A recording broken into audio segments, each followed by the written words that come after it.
Halo, selamat malam Bapak dan Ibu dosen. Nama budaya, salam kebajikan. Perkenalkan, nama saya Vincent dari Universitas Internasional Batam, Prodi Ilmu Hukum. Pada video kali ini saya akan menjelaskan tentang apa itu pengertian hukum, apa saja asas dan norma hukum, apa saja sumber hukum, dan sistem-sistem hukum.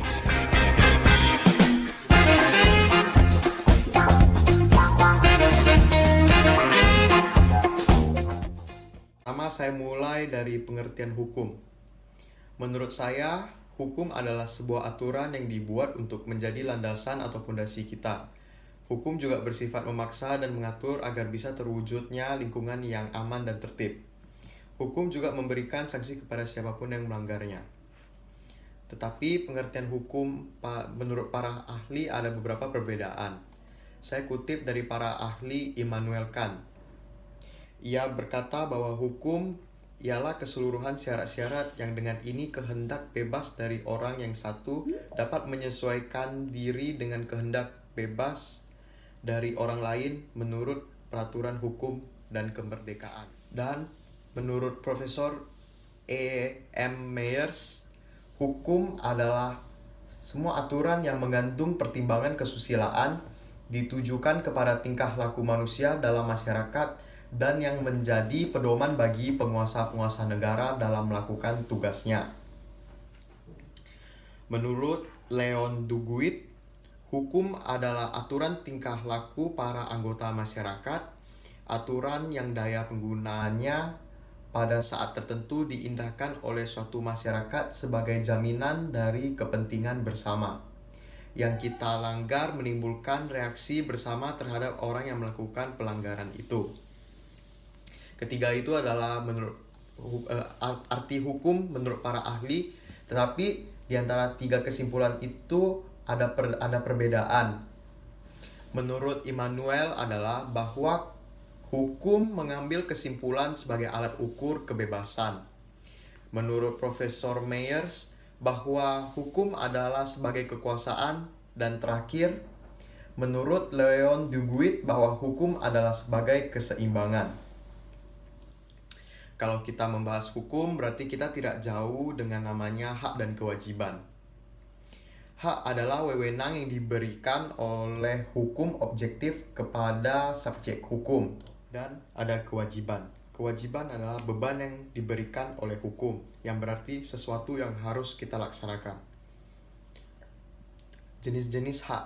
Hak dibedakan menjadi dua, yaitu hak mutlak dan hak relatif. Hak mutlak adalah kewenangan atau kekuasaan mutlak yang diberikan oleh subjek hukum. Contoh dari hak mutlak adalah HAM, hak publik mutlak, hak keperdataan. Hak mutlak yang bisa kita dapatkan dari HAM adalah hak kita untuk bebas memeluk agama. Hak publik mutlaknya adalah hak negara untuk memungut pajak. Hak mutlak dari hak keperdataan adalah hak atau kekuasaan orang tua terhadap anak. Ciri-ciri hak menurut Fitzgerald.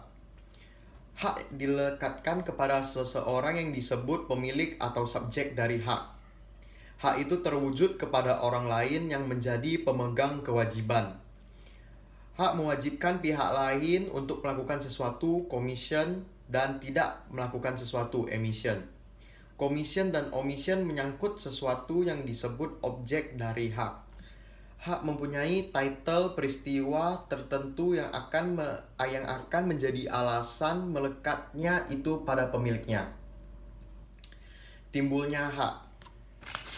Timbulnya hak itu karena ada subjek hukum baru berupa orang maupun badan hukum, adanya perjanjian, adanya kerugian, karena seseorang melakukan kewajiban yang merupakan syarat untuk memperoleh hak itu, dan karena ada kadaluarsa atau verjaring. Dan ada dua penjelasan dari karena kadaluarsa verjaring. Pertama ada acquisitive verjaring, yaitu melahirkan hak bagi seseorang.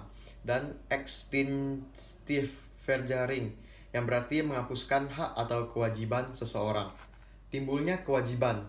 Timbulnya kewajiban dapat disebabkan ada 5 faktor ya. Satunya, diperoleh sesuatu hak dengan syarat harus memenuhi kewajiban tertentu. Kedua, adanya perjanjian. Ketiga, adanya kesalahan seseorang yang menimbulkan kerugian kepada orang lain. Keempat, telah menikmati hak tertentu yang diimbangi dengan kewajiban tertentu. Dan lima, kadaluarsa yang telah ditentukan menurut hukum atau perjanjian bahwa kadaluarsa tersebut menimbulkan kewajiban baru. Misalnya, pajak kendaraan bermotor yang sudah lewat waktu harus dibayar dan diperpanjang kembali. Kalau tadi ada dijelaskan tentang timbulnya hak, berarti ada hapusnya hak. Hapusnya hak ada 5 faktor, itu karena 1. Kematian dan ketidakadanya pengganti atau ahli waris. Kedua, masa berlakunya hak telah habis. Ketiga, diterima sesuatu benda yang menjadi objek hukum, misalnya warisan. Keempat, ada kewajiban yang merupakan syarat untuk memperoleh hak sudah dipenuhi. Dan kelima, kembali lagi ada kadaluarsa atau verjaring. Kewajiban juga ada hapusnya kewajiban. Hapusnya kewajiban ada 8 faktor, yaitu karena kematian, karena masa berlakunya habis dan tidak diperpanjang, sudah dipenuhi oleh orang yang bersangkutan, hak yang melahirkan kewajiban telah hilang, dan ada lagi kadaluarsa atau verjaring. Ada juga ketentuan undang-undang, kewajiban berahli atau diahlikan kepada orang lain, dan ada overmatch, kejadian kemampuan manusia sehingga tidak dapat memenuhi kewajiban. Dan tema kedua saya akan membahas tentang asas hukum. Setiap perundang-undangan didasari asas-asas atau prinsip dasar. Kata asas ialah dasar atau alas, sedangkan kata prinsip merupakan sinonimnya. Menurut Satcipto Raharjo, asas hukum merupakan jantungnya peraturan hukum karena sebagai landasan yang paling luas bagi lahirnya peraturan hukum.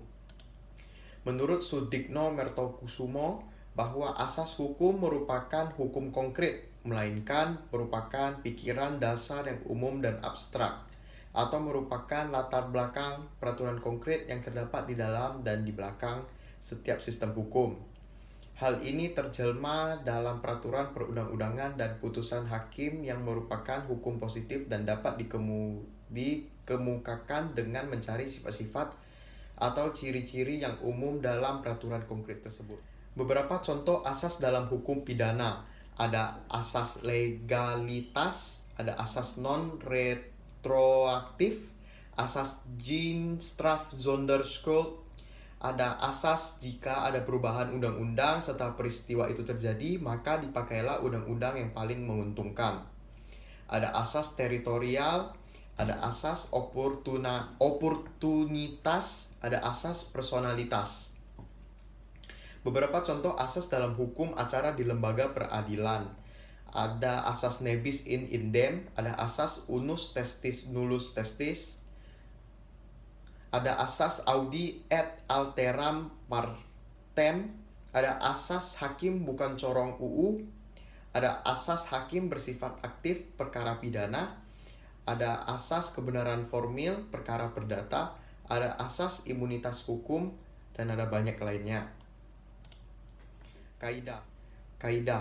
Kaidah berasal dari bahasa Arab yang berarti ukuran atau nilai pengukur atau dasar-dasar. Kaidah merupakan patokan, ukuran, pedoman, dan perilaku atau bersikap. Macam-macam kaidah. Ada kaidah agama. Kaidah agama yaitu ketentuan hidup yang berasal dari Tuhan Yang Maha Esa. Kaidah kesusilaan yaitu ketentuan hidup yang berasal dari hati nurani manusia. Kaidah kesopanan yaitu ketentuan hidup yang berasal dari pergaulan dalam masyarakat. Kaidah hukum yaitu ketentuan yang dibuat oleh pejabat yang berwenang mempunyai sifat memaksa. Isi kaidah hukum ada surutan, gebot, larangan, verbot, dan kebolehan mogen. Sifat kaidah hukum itu adalah imperatif, yaitu membatasi, dan fakultatif yang berarti mengatur. Tugas dan tujuan kaidah hukum adalah kebaikan, keadilan, keseimbangan, kebenaran hukum. Pernyataan kaidah hukum adalah berlaku umum, peraturan perundang-undangan regelings, berlaku individu, perjanjian atau kontrak atau batch hiking. Tema terakhir saya adalah tema sumber hukum dan sistem hukum. Pengertian sistem hukum. Sistem hukum adalah kesatuan utuh dari tatanan yang terdiri dari bagian-bagian atau unsur-unsur yang satu sama lain saling berhubungan dan berkaitan secara erat. Dalam sistem hukum yang baik tidak boleh terjadi pertentangan atau tumpang tindih di antara bagian-bagian yang ada. Jika pertentangan atau kontradiksi tersebut terjadi, sistem itu sendiri yang menyelesaikan sehingga tidak berlarut. Hukum yang merupakan sistem tersusun atas sejumlah bagian yang masing-masing juga merupakan sistem yang dinamakan subsistem. Kesemuanya itu bersama-sama merupakan satu kesatuan utuh. Sistem hukum menurut para ahli ada Bailey-Freud. Menurut Bailey-Freud, sistem hukum adalah suatu rangkaian kesatuan peraturan-peraturan hukum yang disusun secara tertib menurut asas-asasnya.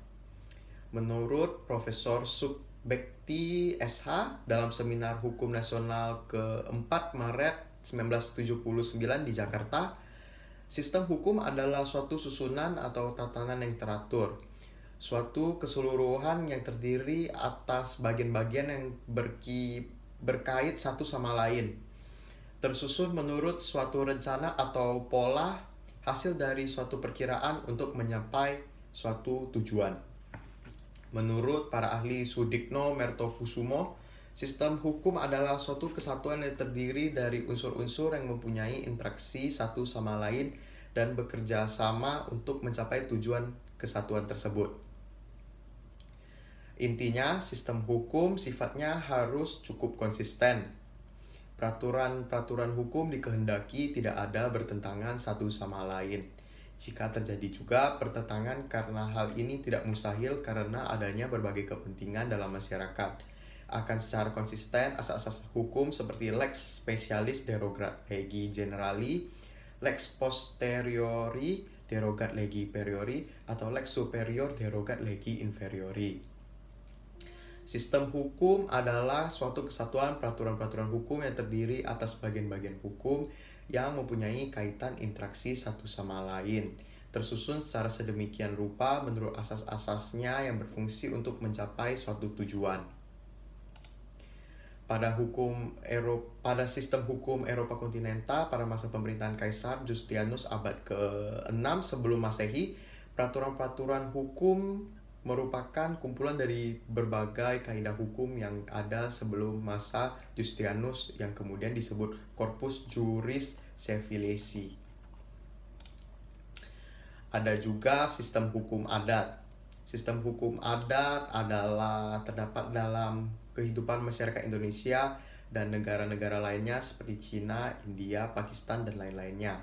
Istilahnya berasal dari Belanda yaitu Adatrechts yang untuk pertama kalinya dikemukakan oleh Snok Hurgronje yang kemudian dipopulerkan sebagai istilah teknis yuridis oleh Van Vollenhoven. Ada juga sistem hukum Islam. Sistem ini pada awalnya dianut oleh masyarakat Arab, kemudian berkembang ke negara-negara di Asia Afrika, Eropa, dan Amerika secara individual atau kelompok. Sistem hukum Islam bersumber dari Al-Quran. Al-Quran adalah kitab suci kaum muslim yang merupakan kumpulan wahyu Allah yang diturunkan kepada Nabi Muhammad SAW. Hadits ialah perkataan atau perbuatan dan sikap Nabi Muhammad SAW. Ijma ialah kesepakatan pada ulama mengenai hukum terhadap sesuatu yang belum jelas diatur oleh Al-Quran atau hadits.